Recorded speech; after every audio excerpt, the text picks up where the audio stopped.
본문 창세기 6장 1절부터 8절까지 좀 긴데요. 함께 봉독하겠습니다. 사람이 땅 위에 번성하기 시작할 때 그들에게서 딸들이 나니 하나님의 아들들이 사람 딸들의 아름다움을 보고 자기들이 좋아하는 모든 여자를 아내로 삼는지라. 여호와께서 이르시되 나의 영이 영원히 사람과 함께하지 아니하리니 이는 그들이 육신이 되니라. 그러나 그들의 날은 120년이 되리라 하시니라. 당시에 땅에는 네피림이 있었고 그 후에도 하나님의 아들들이 사람의 딸들에게 들어와 자식을 낳았으니 그들은 용사라 고대 명성이 있는 사람들이었더라. 여호와께서 사람의 죄악이 세상에 가득함과 그의 마음으로 생각하는 모든 계획이 항상 악할 꿈을 보시고 땅 위에 지은 사람 지으셨음을 한탄하사 마음에 근심하시고 이르시되 내가 창조한 사람을 내가 지면에서 쓸어버리되 사람으로부터 가축과 기는 것과 공중의 새까지 그리하리니 이는 내가 그것들을 지었음을 한탄함이니라 하시니라. 그러나 노아는 하나님께 은혜를 입었더라. 아멘. 아멘. 오늘은 함께 심판의 교훈이라는 주제를 가지고 말씀을 나누도록 하겠습니다. 얼마 전에 건강보험회사에서 편지가 왔는데요. 독감 주사를 꼬박꼬박 잘 맞으면 60불을 주겠다고 그런 내용이었어요. 가입자들이 독감에 걸리면 아마 치료비가 더 드니까 아마 미리 선수를 치는 것 같죠. 그런데 사실 이 독감이 전염되는 속도는 정말 심각한 수준입니다. 집에 누가 한 사람 감기가 들어오면 순식간에 온 집안 식구들이 감기를 앓게 되잖아요. 더구나 교회에서 독감이 옮기기라도 하면 참으로 은혜스럽지도 못하고요. 그래서 특별히 예배드리는 우리는 모두 감기나 독감에 더욱 마음을 쏟아낼 줄을 믿습니다. 그런데 독감 못지않게 전염성이 강한 것이 있어요. 이것이 바로 죄라는 겁니다. 오늘 본문도 죄가 어떻게 그렇게 급속하게 전염되어 세상에 완전히 퍼졌느냐 하는 말씀이에요. 죄는 아시다시피 불행하게도 첫사람 아담과 하와가 하나님이 금하신 선악과를 따먹으면서부터 시작되죠. 그래서 이 죄의 본질이라는 것이 하나님이 정해주신 선악의 기준을 사람들이 자기들 마음대로 다시 정하는 데 있다는 겁니다. 그런데 창조자 하나님께서는 피조물 사람을 만들 때 사람들에게 그럴 고난을 주시지 않으셨어요. 사람은 원래 하나님이 정해주신 모든 창조 질서 안에서 복을 누리며 살아가도록 지음을 받은 거거든요. 물론 사람도 하나님이 주신 창조 질서 안에서 새로운 질서를 만들어낼 수 있습니다. 그러나 사람은 하나님의 창조 질서 밖에서 새로운 질서를 만들어낼 수 있는 그런 능력 있는 존재가 못 된다는 겁니다. 그래서 이 죄의 가장 깊은 뿌리를 보면요, 사람이 이 하나님의 창조 질서를 못마땅하게 이었다는 그런 교만함이 들어가 있다는 거예요. 그래서 스스로 질서를 만들고 스스로 가치를 만들고 선악의 유리를 만들어 자기 마음대로 한번 살아보겠다는 거죠. 그런데요, 사실 아마 처음에 아담과 하와가 선악과를 따먹을 땐 그 어떤 결과가 일어날지 몰랐을 거예요. 근데 막상 선악과를 먹고 나니까 이젠 하나님처럼 다 잘 될 줄 알았는데 오히려 자기가 무엇을 어떻게 될지 정말 갑작스러운 공경에 처하게 됐다는 겁니다. 그래서 수치와 공포로 방황한다는 거죠. 결국 죄인의 마음은 혼돈과 공허와 흑암이 다스리던 그 창조 이전의 세계, 그 세계로 다시 돌아가고 말았다는 거예요. 그래서 이어지는 이야기들을 보면 정말로 충격적이고 비극적인 이야기들로 가득합니다. 형이 아우를 죽이는 끔찍한 이야기부터 사람을 죽이는 전쟁과 또 학살, 어린아이들 죽이는 학살, 이런 이야기들로 쭉 이어지게 돼요. 그러면서 이제 지난주까지 살펴봤던 아담의 계보, 믿음의 계보, 그 마지막 주자 노아의 이야기까지 오늘 흘러왔습니다. 그런 의미로 이 창세기 6장은 오늘 본문은 노아의 이야기로 들어가는 서론이에요. 그런데 이 서론에는 난해한 이야기들이 참 많이 등장합니다. 우리 성경을 보시다가 이런 난해한 구절을 만나면 어떻게 하세요? 그러나 억지로 해석하지 마시기 바랍니다. 성경은 하나님의 계시를 기록한 책이에요. 어차피 우리가 온전히 다 이해할 수 없는 책이라는 겁니다. 그래서 이럴 때는 성경 전체에 흘러가는 맥에 따라 이해해 나가는 것이 우리 그리스도인들의 취할 태도라는 거예요. 성경의 맥. 그러면 성경의 주제는 무엇인가? 성경은 아시다시피 구원에 관한 이야기입니다. 우리는 왜 구원을 받아야 되는가?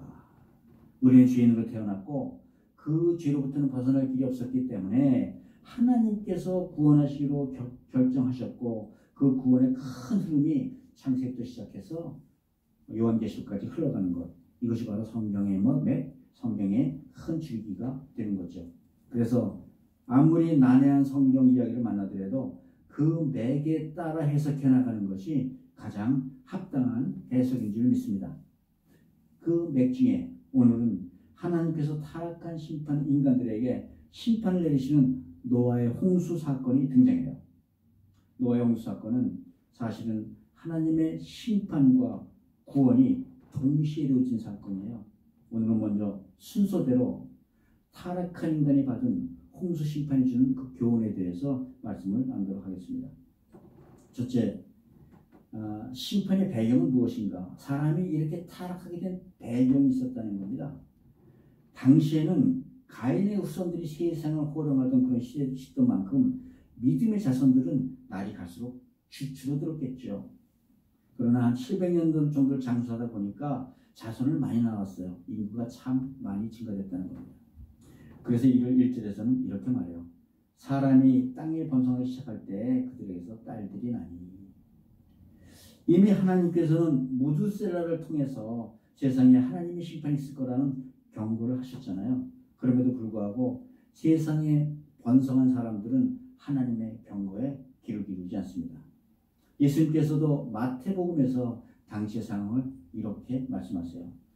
홍수 전에 노아가 방주에 들어가기 전날까지 사람들은 먹고 마시고 장가들고 시집가고 있으면서 홍수가 나서 그들이 다 멸할 때까지 깨닫지 못하였더니 죽는데도 깨닫지 못했다는 거예요. 그리고 2절은 계속 이렇게 말씀합니다. 하나님의 아들들이 사람의 딸들의 아름다움을 보고 자기들이 좋아하는 모든 여자를 아내로 삼는지라. 네, 장가들고 시집가는 건 하나님의 축복이죠. 그런데 오늘 본문엔 이 혼인 당사자가 하나님의 아들과 사람의 딸들이라고 적고 있어요. 근데 여기서 사람의 딸은 알겠어요. 그런데 하나님의 아들은 누구를 말하는 걸까요? 하나님의 아들에 대해서는 정말 여러 가지 논쟁이 있습니다. 이게 난해한 구절 중에 하나라는 거예요. 많은 학자들이 하나님의 아들을 천사로 해석하기도 하고 어떤 학자들은 왕이나 권력자들로 해석하기도 해요. 이 모두 성경적인 근거를 가지고 있어요. 그런데 먼저 영인 천사가 육신을 가진 사람과 결혼해서 아이를 낳을 수는 없겠죠. 또 당시 권세는 거의 가인의 후예들이 세상의 권세를 잡고 있었을 텐데 이들을 하나님의 아들들이라 부르기도 좀 힘들죠. 그래서 저는 이 구속사의 관점에서 구원이라는 관점에서 하나님의 아들을 믿음의 자손, 즉 셋의 후손으로 해석합니다. 결론적으로 이 믿음의 아들, 신앙의 자손들이 불신앙의 딸들과 결혼해서 혼합됐다는 얘기입니다. 하나님은 여태까지 신앙의 계보와 불신앙의 계보를 둘로 나누셨었는데 갑자기 사람들 스스로가 섞여나가기 시작했다는 거예요. 그러니까 노아 시대의 가장 큰 비극이라고 한다면 신자와 비신자의 구분이 없어졌다는 거죠. 이것이 단순히 하나님을 믿는 사람이 안 믿는 사람이랑 혼인했다고 해서 생기는 문제는 아니라는 겁니다. 하나님의 아들들이 왜 사람의 딸들의 장가를 들었느냐 하는 거예요. 오늘 본문 2절에서 하나님의 딸들이 아름다움을 보고 자기가 좋아하는 모든 여자를 아내로 삼았다고 얘기를 해요. 여러분, 우리 저지난주인가요? 가인의 6대손 라멜에 대해서 기억하시죠? 무드셀라의 아버지도 라멕입니다. 동명이인이에요. 가인의 후에 학살자 라멕에 이르러서 하나님의 창조 질서인 일부일처 가정의 질서가 깨지잖아요. 또 라멕이 얻은 두 아내 실라와 아다 모두 이 이름의 뜻이 예쁘다는 뜻이에요. 이제 믿음의 후에 셋의 자손들까지 학살자 라멕처럼 예쁜 여자들 보면 다 자기 아내로 삼았다는 겁니다. 이 시대에 벌써 하나님의 아들들까지 눈에 보이는 세상에 물들어서 죄의 길을 걷기 시작했다는 것이 문제라는 거예요. 아마 이 시대쯤 되었을 때는 하나님을 부르며 예배드리는 삶은 이 지구상에서 거의 사라졌다는 의미일 겁니다. 다시 4절 볼까요? 당시의 땅에는 네피림이 있었고 그 후에도 하나님의 아들들이 사람의 딸들에게 와서 자식을 낳았으니 그들은 용사라 고대 명성이 있는 사람들이었더라. 당시 땅에는 네피림이 있었답니다. 이 네피림도 난해한 구조 중에 하나예요. 네피림에 대해서는 천사와 인간 사이에서 태어난 거인족이라는 해석도 있습니다만, 그래서 아까 하나님의 아들을 천사가 아닐까 하는 그런 해석도 생겨났지만, 또 민수기 13장 33절에 보면 가나안 정탐꾼들의 보고 중에 네피림의 후손인 아낙자손이라는 단어가 등장합니다. 한 가지 의문이 생기죠. 그러면 네피림 족속은 홍수 심판이 끝난 후에도 살아남았다는 얘기지 않습니까? 그래서 이 역시 구속자적인 관점에서 보면 네피림이라는 그 단어의 의미를 뒤 문장과 연결해서 해석하는 게 좋다는 거예요. 세상의 용사나 명사나 권력자를 말하는 거래요.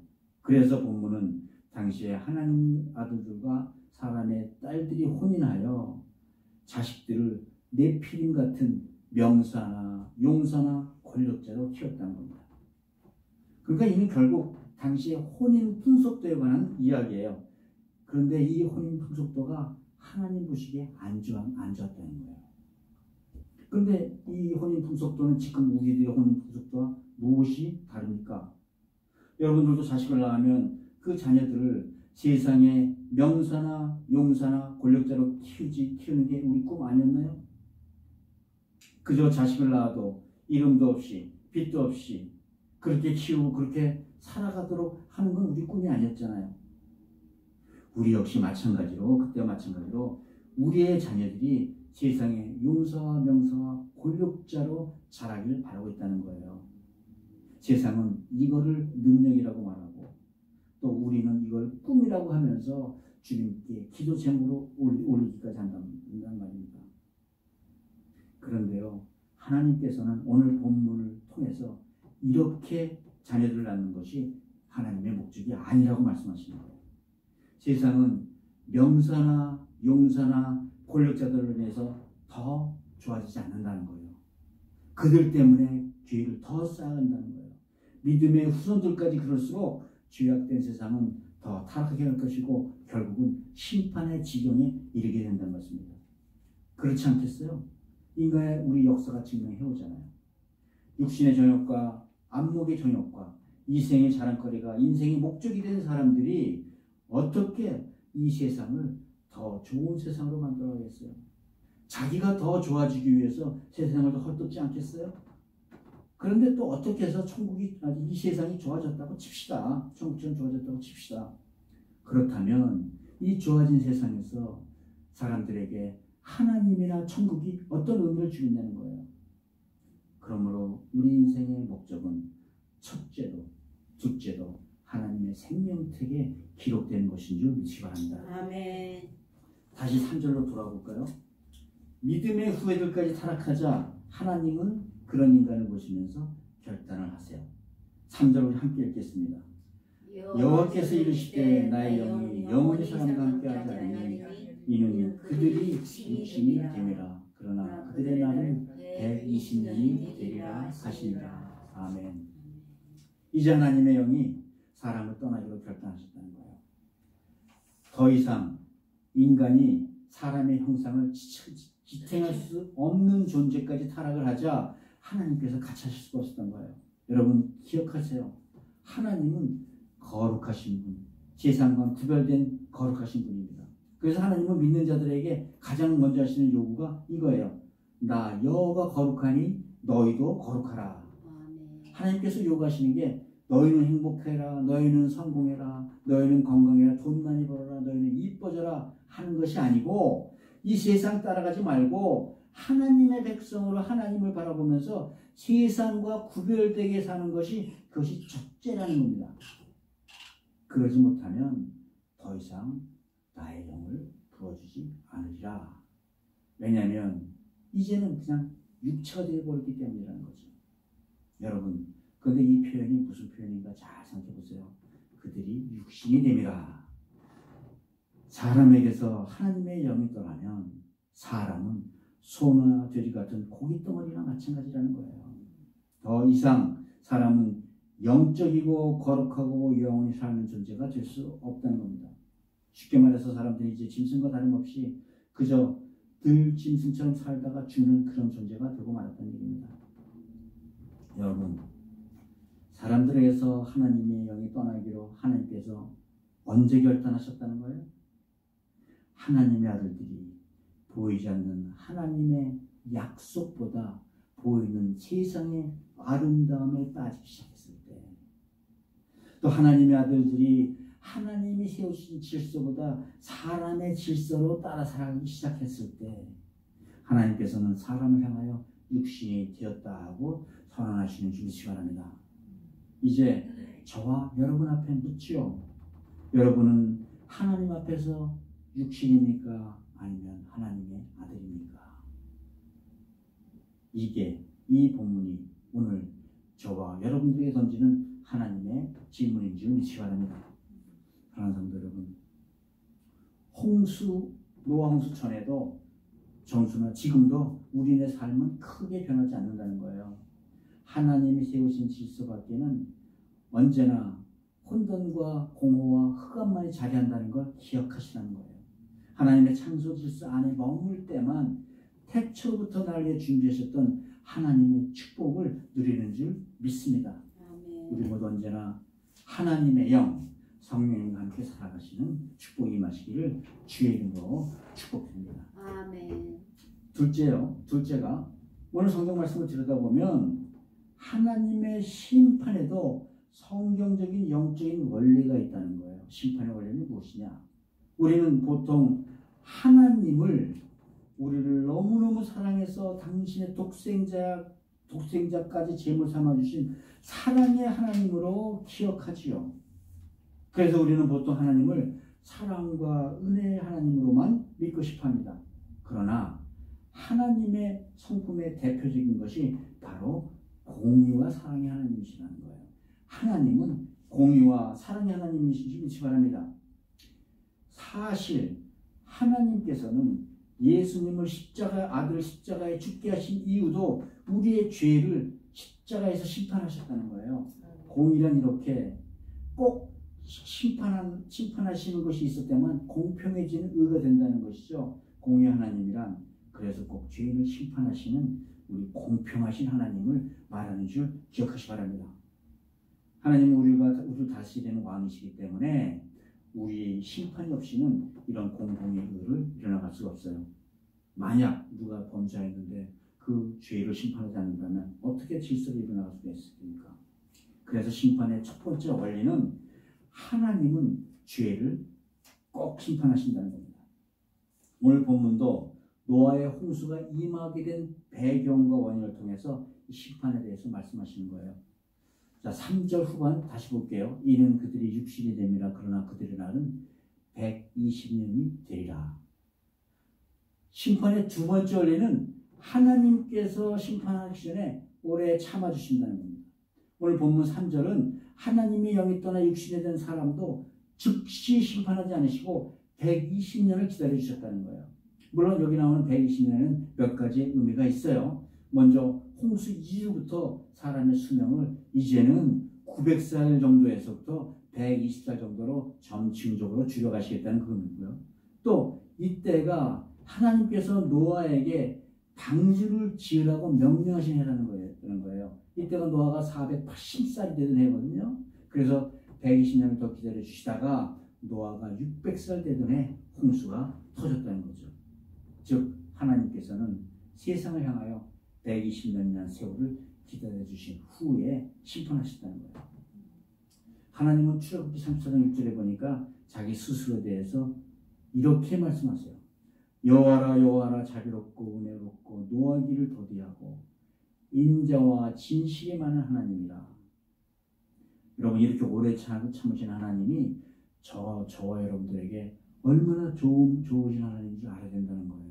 만일 하나님이 우리처럼 노하기에 급하고 참지 못하시는 하나님이라면 지금 우리가 어떻게 된다는 거예요? 우리 좋은 하나님께서는 심판하기 전에 먼저 기회를 주시는 하나님이심을 믿으시기 바랍니다. 그런데 하나님이 심판하실 때는 개인을 심판하실 때와 공동체, 국가, 민족 심판하실 때가 다르다는 거예요. 먼저 개인을 심판하실 때 하나님께서는 언제까지 기다려주세요? 그의 숨이 붙어있을 때까지, 죽을 때까지 기다려주신다는 거예요. 왜? 살아있는 동안에는 언제나 회개하기만 하면 하나님 앞으로 돌아올 기회가 있다는 겁니다. 물론 살다 보면 하나님께서 매를 드실 때도 있어요. 그러나 이 매는 심판과는 전혀 다른 관계입니다. 회개하라고 매를 드시는 거죠. 그래서 한번 매를 드셨다고 더 이상 심판 안 하시는 게 아니라는 거예요. 개인의 심판은 이 땅의 삶이 끝나는 순간 꼭 옵니다. 그래서 히브리서 9장 27절 이렇게 말씀하시는 거예요. 한 번 죽는 것은 사람에게 정하신 것이요 그 후에는 심판이 있으니. 아멘. 그런데 우리는 하나님을 그저 은혜의 하나님, 사랑의 하나님만 생각하다가 자기가 심판대 설 것이라는 사실을 잊어버리고 맙니다. 뭐 내가 살아있는 동안, 숨이 붙어있는 동안 잊어먹어도 상관은 없어요. 그러다가 자기가 심판대 앞에 설 것이라는 그런 감각까지 잃어버리면 그게 문제라는 것이죠. 꼭 기억하세요. 이 땅의 시간이 끝나면 하나님께서는 더 이상 기회를 주시지 않습니다. 믿는 자건 안 믿는 자건 누구나 사람은 심판대 앞에 서야 하는 날이 있다는 거예요. 말라기 선지자나 요엘 선지자는 그 심판의 날을 크고 두려운 날이라 이렇게 묘사해요. 그런데 예수님께서는 믿는 자들 향해서 요한복음 24절에서 이렇게 말씀하세요. 내 말을 듣고 또 나를 보내신 이를 믿는 자는 영생을 얻었고 아멘 심판에 이르지 아니하나니 아멘 사망에서 생명으로 옮겼느니라. 아멘. 곧 그리스도 안에 있는 자들에게는 결코 정죄함이 없는 줄 믿으시기 바랍니다. 아멘. 크고 두려운 날이 닥치기 전에 우리 모두 그리스도를 주님으로 영접하여 평안을 누리시길 바랍니다. 아멘. 그러면 우리 민족이나 공동체는 어떻게 적용하실 거예요? 공동체는 누구처럼 죽는 게 없잖아요. 그동안 보면 모르니까요. 하나님께서는 하나님의 아들들의 믿음이 무너지면 심판하시잖아요. 네, 국가나 민족 같은 공동체에서는 그 마지막 믿음의 계보가 무너지면 심판이 시작된다는 겁니다. 이사야서 6장 13절에 이런 말씀이 있어요. 밤나무와 상수나무가 배임을 당하여도 그 그루터기는 남아있는 것 같이 거룩한 씨가 이 땅의 그루터기니라. 믿음의 그루터기가 남아있는 한 하나님은 기다리신다는 거예요. 즉 나무가 통째로 잘라나가도 그 믿음의 그루터기만 남아있다면 그 그루터기를 통하여 다시 싹을 틔우고 믿음의 열매를 맺을 거라는 말씀이죠. 예, 그러면 하나님이 언제까지 참고 기다리신다는 거예요? 믿음의 그루터기가 남아있을 때까지. 그럼 언제 심판이 임한다는 거예요? 그 마지막 믿음의 그루터기가 뽑힐 때, 딱 뽑히면 심판에 임하는 줄 믿으시기 바랍니다. 그러면 누가 그 마지막 믿음의 그루터기가 뽑혔는지 알겠어요? 피조물은 아무도 모른다는 거예요. 1960년대 마오쩌둥이 문화대혁명을 일으키면서 이렇게 선언했어요. 이제 지금 기독교는 박물관에만 남아있다. 그런데 개방 후에 보니까 중국 곳곳에 믿음의 그루터기들이 엄청나게 많이 남아있었잖아요. 사람의 눈은 알 수 없다는 겁니다. 그래서 예수님께서 마태복음 24장 36절에서 이렇게 말씀하시죠. 그러나 그날과 그때는 아무도 모르나니 하늘의 천사도 아들도 모르고 오직 아버지만 아시느니라. 아멘. 이것이 바로 심판의 세 번째 원리라는 거예요. 심판의 때는 하나님의 때, 하나님만 아시는 줄 믿으시기 바랍니다. 성경 베드로후서 3장에 가면 두 가지 심판에 관해서 말씀하고 계세요. 그때 노아의 때 말씀하는 거예요. 그때 세상은 물이 넘침으로 멸망하였을 때 이제 하늘과 땅은 그와 동일한 심판의 말씀으로 경건치 않은 사람들이 심판과 멸망의 날에 불사르기 위하여 보존하여 두신 것이라. 마지막 날에는 하늘과 땅이나 이상이 쓰인 모든 것까지 다 불로 멸하신다는 거예요. 즉 심판은 구약의 노아의 홍수의 물의 심판이 있었듯이 신약에는 최후의 심판인 불의 심판이 기다리고 있다는 겁니다. 우리 그 창세기 7장 27절을 보면요, 노아의 홍수로 육지에서 포에 생명의 기운의 숨이 있는 건 다 죽었더라 라고 말씀하세요. 그러니까 지상에 있는 숨 쉬는 건 다 죽었다는 거예요. 다 죽었다는 거예요. 그래서 이 물의 심판의 핵심은 세례와 마찬가지로 나의 옛사람이 죽는 겁니다.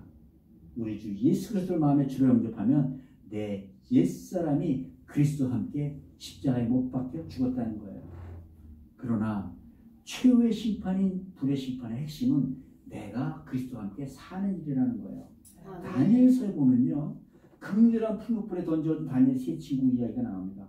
그 풀무불 속에 나타난 또 다른 한 사람, 성경은 신들의 아들과 같아 보이는 이라고 표현하고 있어요. 즉 예수 그리스도께서 그 안에 들어가서 그들과 함께 그들을 보호하시는 장면이 모습되어 있어요. 그러므로 내가 죽어서 그리스도로 살아가는 성도들에게는 이제 불의 심판도 두려운 심판이 아니라는 거예요.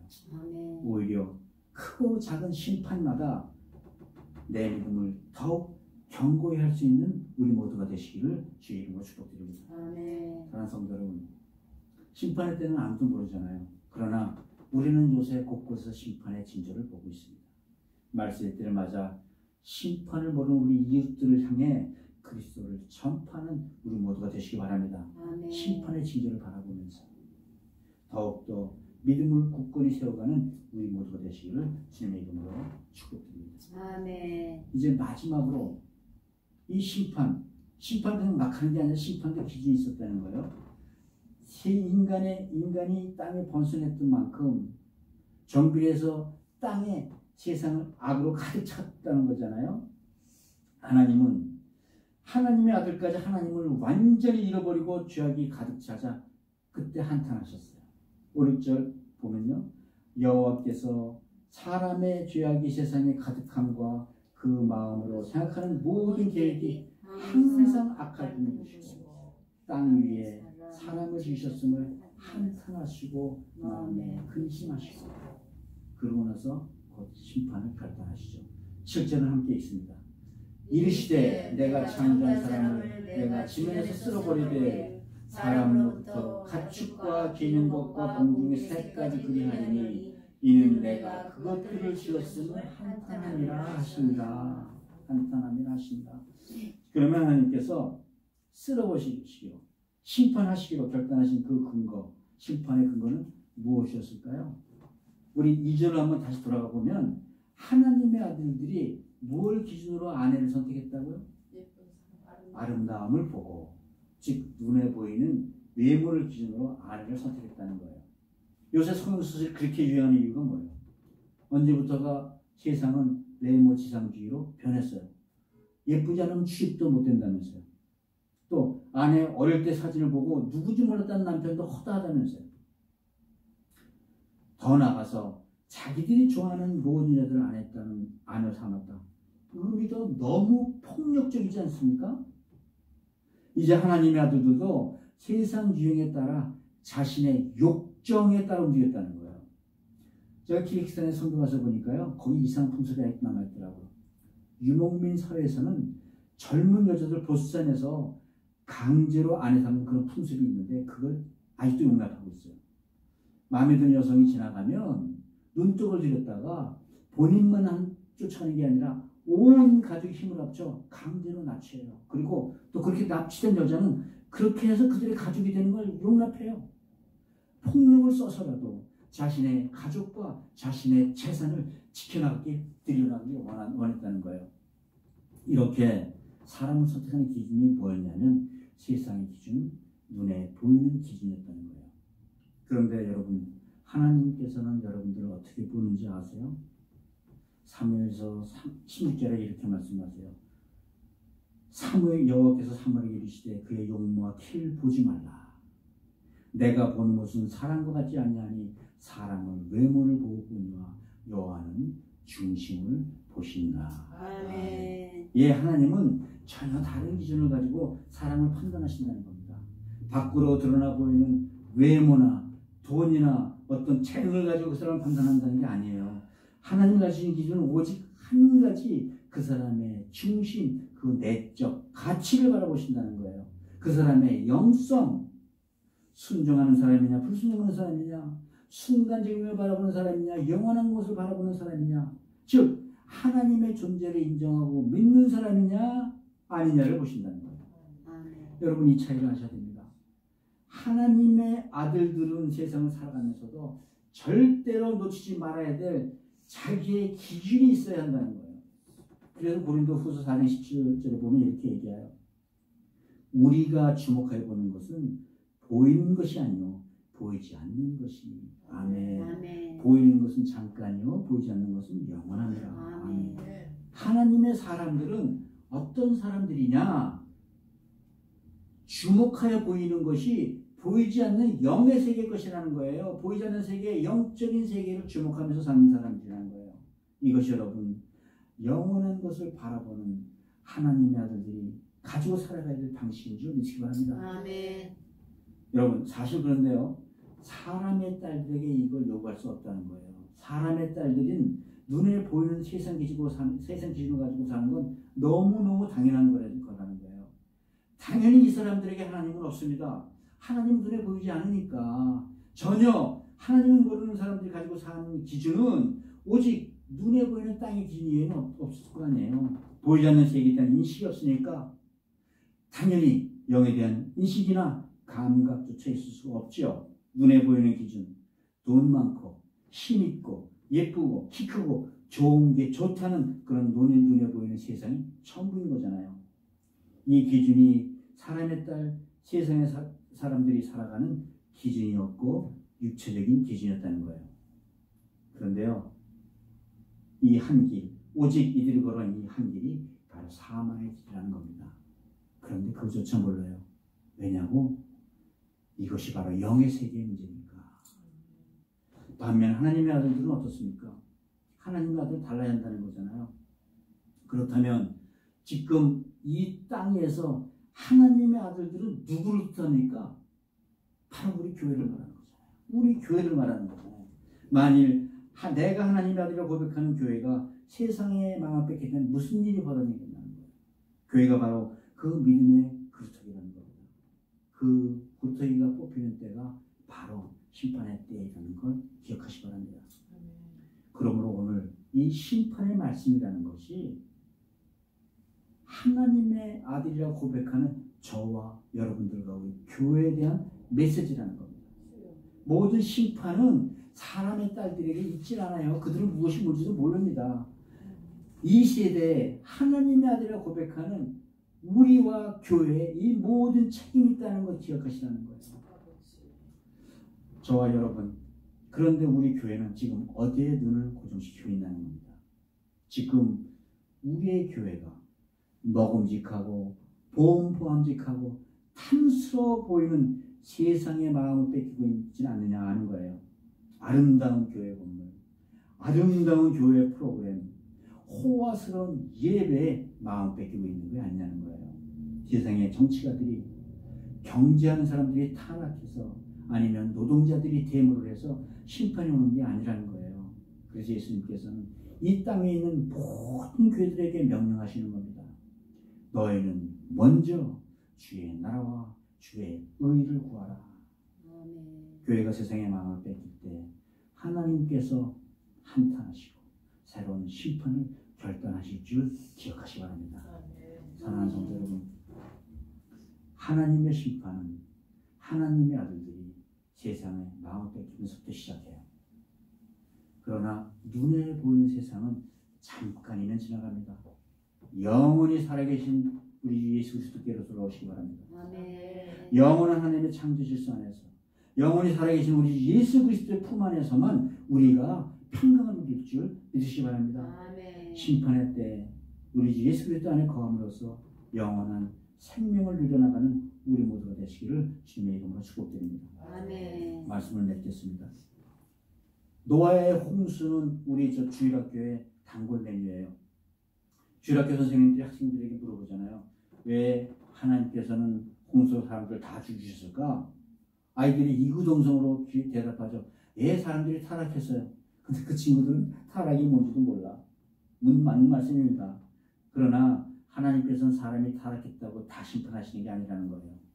사실 요새가 더 타락했을까요? 아니면 노아 시대가 더 타락했을까요? 아니면 소돔과 고모라 아브람 시대가 더 타락했었을까요? 하나님의 심판은 하나님의 아들들이 하늘의 소망을 거두면서부터 시작되는 줄 믿으시기 바랍니다. 그러나 그 심판의 순간에서도 하나님께서는 그 은혜의 끈 사랑으로 매는 줄을 놓지 않으셨다는 거예요. 그것이 오늘 본문의 8절의 말씀입니다. 함께 8절 읽겠습니다.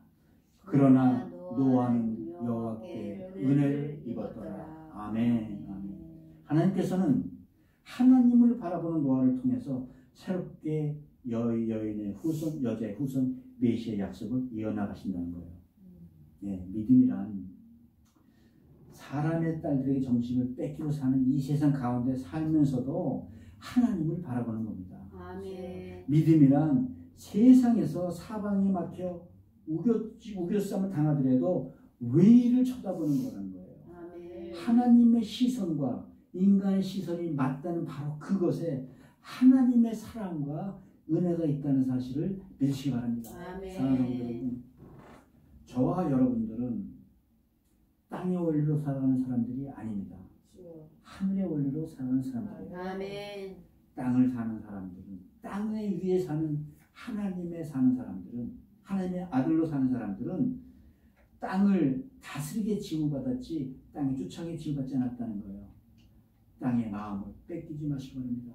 아멘. 저와 여러분, 우리의 교회가 땅의 아름다운 마음을 뺏기는 순간 성난 사자와 같은 그 위기가 우리 눈앞에 다다를 거예요. 예수 그리스도의 보혈의 능력으로, 예수 그리스도의 이름의 권세로 영원한 하나님 것들을 사모하는 저와 여러분들, 우리 교회가 되시기를 우리 예수 그리스도의 이름으로 축복드립니다.